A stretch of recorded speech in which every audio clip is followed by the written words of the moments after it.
Puis en politique, Valérie Pécresse est en Vendée pour tenter de relancer sa campagne après une semaine difficile. La candidate LR a choisi des terres ancrées à droite pour tenter de faire oublier son meeting critiqué du Zénith. Valérie Pécresse qui dévisse dans les derniers sondages, elle tombe à 12% selon Odoxa, ce qui la place maintenant à 2 points derrière Éric Zemmour. Alexandre Chauveau, vous suivez Valérie Pécresse aujourd'hui en Vendée. La candidate cherche à remettre du vent dans les voiles.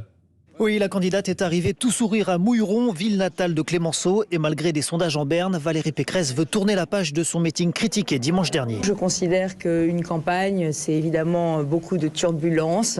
Et je suis totalement déterminée à montrer que mon projet, c'est le projet de rupture que la France attend. En 2017, la Vendée avait voté à 26% pour Emmanuel Macron et 25% pour François Fillon.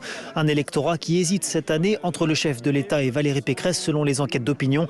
Alors la candidate veut convaincre en mettant en avant son programme de décentralisation en faveur des communes rurales et peut compter pour cela sur l'esprit combatif du local de l'étape, le sénateur de Vendée Bruno Retailleau. La Vendée, c'est une terre de caractère. Eh bien, on ne peut pas être président de la République si on n'a pas de caractère. Et c'est l'adversité qui révèle les grands caractères. Clémenceau perd la victoire. Clémenceau, le tigre. Valérie Pécresse, la tigresse. Ce soir, Valérie Pécresse tiendra une réunion publique devant plusieurs centaines de personnes avec un discours plus court et une séance de questions-réponses avec le public, format jugé par son équipe plus adapté à ses qualités. Alexandre Chauveau en Vendée pour Europe 1.